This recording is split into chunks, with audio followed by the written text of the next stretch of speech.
ഈശോ മിശിഹായ്ക്ക് സ്തുതിയായിരിക്കട്ടെ. പ്രിയപ്പെട്ടവരെ, ഒരു ക്രിസ്തു ശിഷ്യൻ്റെ ജീവിതത്തിൽ ഏറ്റവും പ്രധാനപ്പെട്ട 3 കാര്യങ്ങളെയാണ് ഇന്നത്തെ ഓരോ വായനയും നമ്മളെ ഓർമ്മപ്പെടുത്തുന്നത്.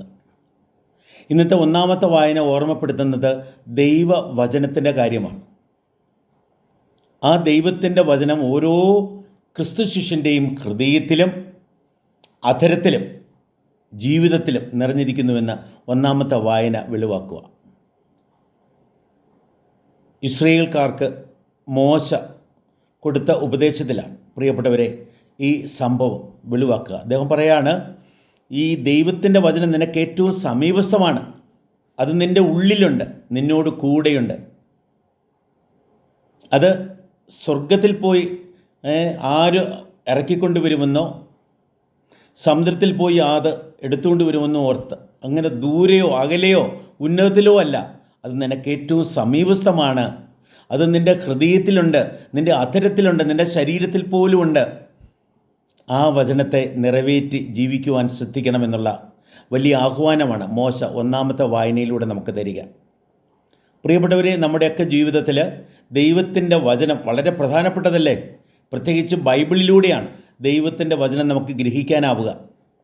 നമ്മുടെ ഓരോ ദിവ്യകുർബാനയിലും ബൈബിൾ വായനയുണ്ട്, ഓരോ കൂദാശകളിലും ബൈബിൾ വചനമുണ്ട്. അതേപോലെ തന്നെ നമ്മുടെ കുടുംബ പ്രാർത്ഥനയിൽ പ്രിയപ്പെട്ടവരെ പ്രത്യേകമായിട്ട് നമ്മുടെ ബൈബിൾ പാരായണം ഉൾപ്പെടുത്തണം. നമ്മുടെ വ്യക്തിപരമായ ജീവിതത്തിലും നമുക്ക് നിരന്തരം ബൈബിൾ വായിക്കുവാൻ ശ്രദ്ധിക്കണം. ബൈബിളിലൂടെ ദൈവത്തിൻ്റെ സ്നേഹം പ്രിയപ്പെട്ടവരെ നമുക്ക് ബോധ്യപ്പെടുന്നു. ബൈബിളിലൂടെ നമ്മളെക്കുറിച്ചുള്ള ദൈവത്തിൻ്റെ പദ്ധതി വ്യക്തമാക്കപ്പെടുന്നു. ബൈബിളിലൂടെ ദൈവത്തിൻ്റെ വാഗ്ദാനം നമുക്ക് ലഭിക്കുന്നു. അങ്ങനെ ദൈവത്തിൻ്റെ വാഗ്ദാനത്തിൽ വിശ്വസിച്ചുകൊണ്ട് ദൈവത്തിൻ്റെ ഇഷ്ടം അറിഞ്ഞ് അത് നിറവേറ്റിക്കൊണ്ട് ദൈവപദ്ധതി സാക്ഷാത്കരിച്ചുകൊണ്ട് ദൈവസ്നേഹത്തിൽ നിരന്തരം വളരുന്നവനാണ് ഒരു യഥാർത്ഥ ക്രിസ്തു ശിഷ്യൻ. പ്രിയപ്പെട്ടവർ, ഇന്നത്തെ രണ്ടാമത്തെ വായനയിൽ ക്രിസ്തുവിനെക്കുറിച്ചാണ് പറയുന്നത്. അതാണ് രണ്ടാമത്തെ കാര്യം. അല്ല, അതാണ് ഏറ്റവും പ്രധാനപ്പെട്ടത്. ഒരു വിധത്തിൽ വചനം ക്രിസ്തുവാണല്ലോ, വചനം അവതരിച്ചതാണല്ലോ, മാംസം ധരിച്ച് നമ്മുടെ ഇടയിൽ വസിച്ച ദൈവവചനമാണല്ലോ ക്രിസ്തുനാഥൻ. അവിടുന്ന് എല്ലാം ഒന്നു ചേരുന്നു എന്ന് നമ്മളെ പ്രിയപ്പെട്ടവരെ രണ്ടാമത്തെ വായന ഓർമ്മപ്പെടുത്തുക. എല്ലാ ശക്തികളും എല്ലാത്തിൻ്റെയും കേന്ദ്രമായി അവിടെ നിന്ന് നിലകൊള്ളുക, എല്ലാത്തിൻ്റെയും ആകർഷണ ബിന്ദുവായി അവിടെ നിന്ന് നിലകൊള്ളുക, എല്ലാത്തിൻ്റെയും ഒരുമിച്ച് കൂട്ടുന്നവനായി കർത്താവ് നിലകൊള്ളുക. കർത്താവിനെ കേന്ദ്രീകരിച്ചുകൊണ്ട്, കർത്താവിനെ നമ്മുടെ ജീവിതത്തിൻ്റെ കേന്ദ്രമായി സ്വീകരിച്ചുകൊണ്ട്, നമ്മുടെ കുടുംബത്തിൻ്റെയും സമൂഹത്തിൻ്റെയും കേന്ദ്രമായി അവിടുത്തെ ഉൾക്കൊണ്ടുകൊണ്ട് പ്രിയപ്പെട്ടവരെ ജീവിക്കുവാൻ നമുക്കൊക്കെ സാധിക്കണം. അവനിലാണല്ലോ നമ്മുടെ രക്ഷ, അവനിലൂടെയാണല്ലോ നമ്മുടെ മോചനം, അവനിലൂടെയാണല്ലോ നമുക്ക് ദൈവരാജ്യ അനുഭവം വരിക, അവനിലൂടെയാണല്ലോ ദൈവത്തിൻ്റെ സ്നേഹം നമുക്ക് ഏറ്റവും വെളിവായി മാറുക. പ്രിയപ്പെട്ടവരെ, അങ്ങനെ ക്രിസ്തുവിനെ കേന്ദ്രമാക്കി ജീവിക്കുന്ന വ്യക്തിയാണ് തൻ്റെ ശരീരത്തിൻ്റെ പോലും കേന്ദ്രമാക്കി, തൻ്റെ മനസ്സിൻ്റെ കേന്ദ്രമാക്കി, തൻ്റെ വികാരങ്ങളുടെ കേന്ദ്രമാക്കി, തൻ്റെ ബന്ധങ്ങളുടെ കേന്ദ്രമാക്കി, തൻ്റെ ആത്മാവിൻ്റെ കേന്ദ്രമാക്കി പ്രിയപ്പെട്ടവരെ ഈശോയെ കാണാനും അനുഭവിക്കുവാനും ജീവിക്കുവാനും സാധിക്കുമ്പോഴാണ് നമ്മൾ യഥാർത്ഥ ക്രിസ്തു ശിഷ്യരായി മാറുക. ഇന്നത്തെ സുവിശേഷത്തിലെ പ്രിയപ്പെട്ടവരെ, ഒരു ക്രിസ്തു ശിഷ്യൻ കരുണ നിറഞ്ഞവനായിരിക്കണമെന്ന് പറയുക. നല്ല സമരിയക്കാരനെ പോലെ വിഷമത അനുഭവിക്കുന്നതിൻ്റെ, വേദന അനുഭവിക്കുന്നതിൻ്റെ ആ അവസ്ഥ തിരിച്ചറിഞ്ഞ് അവനോട് അനുകമ്പ കാണിച്ച്, കരുണ കാണിച്ച്, അവന് വേണ്ടതെല്ലാം ചെയ്യുവാൻ ശ്രദ്ധ വയ്ക്കുന്ന, അവന് വേണ്ടി തനിക്കുള്ളതെല്ലാം കൊടുക്കുവാൻ തയ്യാറാകുന്ന, അവന് വേണ്ടി എല്ലാം ചെയ്യുവാനായിട്ട് ശ്രദ്ധിക്കുന്ന നല്ല സമരിയക്കാരൻ ഈശോ പറയാണ്, നീയും അതേപോലെ ചെയ്യുക എന്ന് പറയുക. പ്രിയപ്പെട്ടവരെ, കർത്താവ് പറഞ്ഞ ഏറ്റവും പ്രധാനപ്പെട്ട ഒരു ഉപമയാണത്. നല്ല സമ്രായൻ്റെ ആ ഉപമ. ഒരു വിധത്തിൽ നമ്മൾ ഇരനേയൂസ് എന്ന വിശുദ്ധൻ ഈ ഉപമയെ ഒരു അലഗറിയായിട്ട് അവതരിപ്പിക്കുന്നുണ്ട്.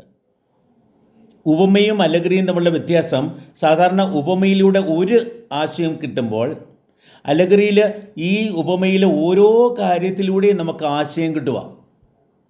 ഒരു വിധത്തിൽ രക്ഷാകര ചരിത്രം മുഴുവനും ഈ ഉപമയിലൂടെ വെളിപ്പെടുന്നുണ്ട് എന്ന് വിശുദ്ധ ഇരനേയൂസ് നമ്മളോട് പറയുക. നമ്മുടെയൊക്കെ ജീവിതം പ്രിയപ്പെട്ടവരെ ജെറുസലേമിൽ നിന്ന് ജെരിക്കോയിലേക്കുള്ള യാത്ര പോലെയാ. സ്വർഗത്തിൽ നിന്ന് ഭൂമിയിലേക്ക് ഇറങ്ങുന്ന ഒരു യാത്ര. ആ യാത്രയിൽ നമ്മൾ കഷ്ടപ്പെടുക, ഒത്തിരി നമുക്കുള്ളതൊക്കെ അപഹരിക്കുക ആൾക്കാർ, നമ്മളെ അവർ കഷ്ടപ്പെടുത്തുക, മുറിവേറ്റ് അർത്ഥപ്രാണനായി അവനെ വിട്ടു എന്ന് പറയാണ്. മനുഷ്യവർഗം മുഴുവനുമാണ് പാപത്താലും തിന്മയാലും വിഷമിക്കുന്ന, പരസ്പരം വിഷമിപ്പിക്കുന്നതിലൂടെ വരുന്ന വിഷമത അനുഭവിക്കുന്ന മനുഷ്യവർഗം. ആ മനുഷ്യവർഗത്തിൻ്റെ പ്രതീകമാണ് ആ വഴിയിൽ അർത്ഥപ്രാണനായി കിടന്ന ആ മനുഷ്യൻ. അവിടെ പ്രിയപ്പെട്ടവരെ, അവനെ ആക്രമിക്കുന്നവർ ഒരു വിധത്തിൽ സാത്താനാണ്, തിന്മയുടെ ശക്തികളാണ്. തിന്മയുടെ ശക്തികളുടെയും പാപത്തിൻ്റെയും പിടിയിൽപ്പെട്ട് വിഷമിക്കുന്ന മനുഷ്യവർഗത്തിൻ്റെ മേൽ അലിവ് തോന്നിയിട്ട് പ്രിയപ്പെട്ടവരെ കടന്നു വരുക കർത്താവ്. സ്വർഗത്തിൽ നിന്ന് ഇറങ്ങി വരുക, അവിടുന്ന് നല്ല സമരിയക്കാരനായി കടന്നു വരുക. ഈശോയുടെ പ്രതീകമാണ് നല്ല സമരിയക്കാരൻ. പ്രിയപ്പെട്ടവരെ, ആ നല്ല സമരിയക്കാരൻ എന്തെല്ലാമാ ചെയ്യുന്നത്? അവൻ്റെ മേൽ മനസ്സലിഞ്ഞു, അവൻ ഇറങ്ങി വന്നു, അവൻ്റെ മേൽ കുനിഞ്ഞു എന്ന് പറയാണ്. ദൈവം മനുഷ്യവർഗത്തിൻ്റെ മേൽ കുനിയുന്ന ഒരു അനുഭവമാണ്. എന്നിട്ടോ അവൻ്റെ മുറിവുകൾ വച്ച് കെട്ടുക. എണ്ണയും വീഞ്ഞും കൊണ്ട്, എണ്ണ പരിശുദ്ധാത്മാവിൻ്റെ പ്രതീകമാണ്, അഭിഷേകമാണ്. വീഞ്ഞോ രക്തത്തിൻ്റെ, ഈശോയുടെ രക്തത്തിൻ്റെ പ്രതീകമാണ്. ഈശോയിലൂടെ വന്ന രക്ഷയും ആത്മാവിലൂടെ വരുന്ന ജീവനും ഉൾക്കൊണ്ടുകൊണ്ട് പ്രിയപ്പെട്ടവരെ ആ മനുഷ്യൻ സൗഖ്യത്തിൻ്റെ അനുഭവത്തിൽ മുന്നേറുക. എന്നിട്ടോ ആ കർത്താവ് എന്താ ചെയ്യുന്നത്? കർത്താവ് അവനെ തൻ്റെ കഴുതപ്പുറത്ത് കയറ്റുക, തൻ്റെ വാഹനത്തിൽ കയറ്റുക. എന്നിട്ട് അവനെ സത്രത്തിൽ കൊണ്ടുപോയി ആക്കുക. ആ സത്രം സഭയുടെ പ്രതീകമാണ്.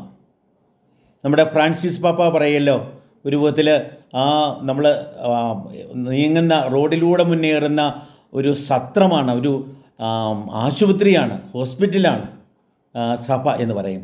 ആ സഭയിലാണ് പ്രിയപ്പെട്ടവരെ വിഷമത അനുഭവിക്കുന്ന മനുഷ്യൻ്റെ മേൽ കർത്താവിൻ്റെ കരുണ ചൊരിയപ്പെടുന്നത്.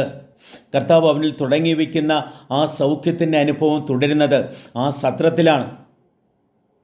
ആ സത്രക്കാരൻ പരിശുദ്ധാത്മാവിൻ്റെ പ്രതീകമാണ്. ഈശോ തുടങ്ങി വെച്ചത് അത് പൂർത്തീകരിക്കുന്ന ആളാണല്ലോ പരിശുദ്ധാത്മാവ്. ഈശോ പറഞ്ഞു, ഞാൻ പോയി കഴിഞ്ഞാൽ നിങ്ങൾക്ക് സഹായകനെ അയക്കും. അത് പരിശുദ്ധാത്മാവാണ്. ആ പരിശുദ്ധാത്മാവ് എല്ലാ കാര്യങ്ങളും നിങ്ങളെ പഠിപ്പിക്കും, നിങ്ങളെ രക്ഷയുടെ പൂർണ്ണതയിലേക്ക് നയിക്കുമെന്ന് പറയുക. അങ്ങനെ പരിശുദ്ധാത്മാവ് ഇപ്പോൾ സത്രത്തിൽ ഏൽപ്പിക്കുക. സത്രം സഭയുടെ പ്രതീകമാണ്. ഒരു ഫീൽഡ് ഹോസ്പിറ്റൽ പോലെയാണ് സഭ. അവിടെ മനുഷ്യൻ ആത്മീയമായിട്ടും ശാരീരികമായിട്ടും വൈകാരികമായിട്ടും സാമൂഹികമായിട്ടും എല്ലാം മാനസികമായിട്ടും എല്ലാം നല്ല സൗഖ്യത്തിൻ്റെ അനുഭവത്തിലേക്ക് വരിക വിവിധ കൂദാശകളിലൂടെ. രണ്ട് നാണയം അവിടെ കൊടുത്തു എന്ന് പറയാണ്. അത് പ്രിയപ്പെട്ടവരെ നമുക്ക് വേണമെങ്കിൽ പറയാം ജ്ഞാനസ്നാനത്തിൻ്റെയും ദിവ്യ കുർബാനയുടെയും പ്രതീകങ്ങളാണ്. അല്ലെങ്കിൽ ബൈബിളും കൂദാശകളും ആകാം അത്.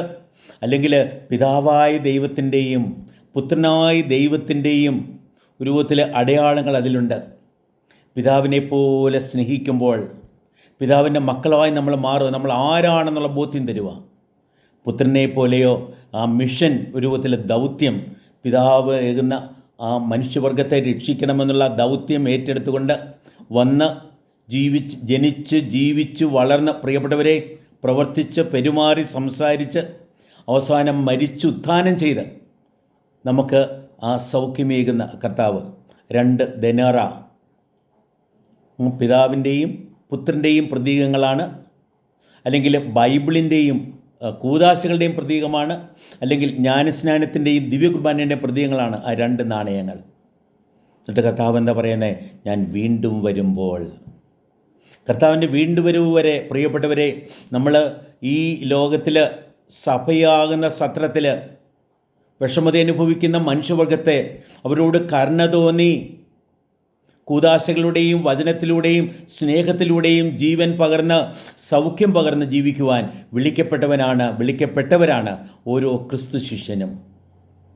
നമുക്കങ്ങനെ പ്രിയപ്പെട്ടവരെ നമുക്ക് പിതാവിൻ്റെ സ്നേഹത്താൽ നിറയാം. പുത്രൻ്റെ ആ രക്ഷ നമുക്ക് അനുഭവിക്കാം. പരിശുദ്ധാത്മാവിൻ്റെ ചൈതന്യത്താൽ നിറഞ്ഞ ജീവിതത്തിൽ നമുക്ക് മുന്നേറാം. നമ്മുടെ ഓരോ വായനയും ശ്രവിച്ചുകൊണ്ട് പ്രിയപ്പെട്ടവരെ, ദൈവത്തിൻ്റെ വചനം ഉൾക്കൊള്ളുവാനും ക്രിസ്തുവിനെ കേന്ദ്രമാക്കി ജീവിക്കുവാനും ദൈവത്തിൻ്റെ അനുകമ്പയാൽ നിറഞ്ഞ ലോകത്തിൽ ശുശ്രൂഷിക്കുവാനും പ്രവർത്തിക്കുവാനും നമുക്കൊക്കെ സാധിക്കട്ടെ.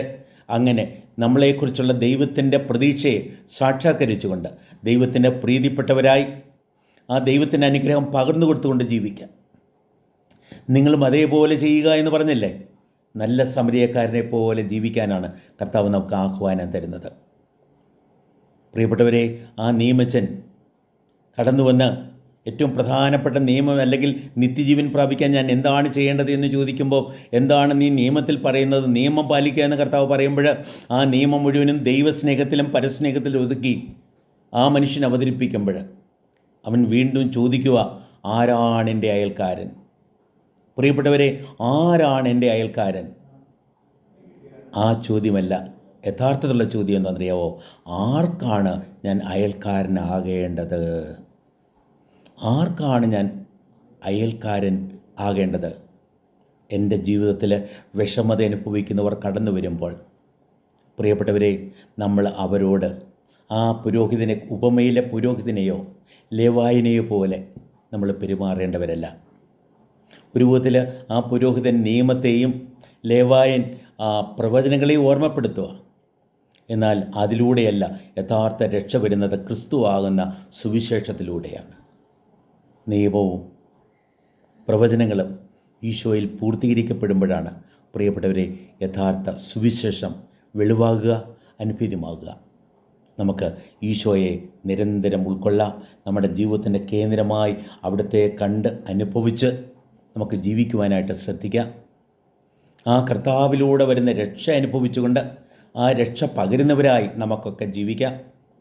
ഒരു വിധത്തിൽ ഇന്നത്തെ ആ ഉപമയിൽ നല്ല സമരിയക്കാരനോടൊപ്പം തന്നെ ആ അർത്ഥപ്രാണനായ മനുഷ്യനും ഈശോയുടെ പ്രതീകമാണ്. നാം കണ്ടുമുട്ടുന്ന ഓരോ വ്യക്തിയിലും ഈശോയെ കാണാനും അവർക്ക് നമുക്ക് ഈശോയിൽ നിന്നും വരുന്ന ആ അനുഭവം അവർക്ക് പകർന്നു കൊടുത്തുകൊണ്ട് അവരെ സ്നേഹത്തിൻ്റെയും രക്ഷയുടെയും കൃപയുടെയും പാതയിലൂടെ നയിക്കുവാനും ദൈവം നമ്മെ ഓരോരുത്തരെയും അനുഗ്രഹിക്കട്ടെ. ഏവർക്കും ഈ സുദിനത്തിൻ്റെ എല്ലാ അനുഗ്രഹങ്ങളും ഹൃദയപൂർവ്വം ആശംസിക്കുന്നു. നല്ല സമരിയക്കാരായി ഈ ലോകത്ത് നമുക്ക് ജീവിക്കാം, പ്രവർത്തിക്കാം, പെരുമാറാം. ദൈവം നമ്മെ സമർത്ഥമായി അനുഗ്രഹിക്കട്ടെ. ആമേൻ.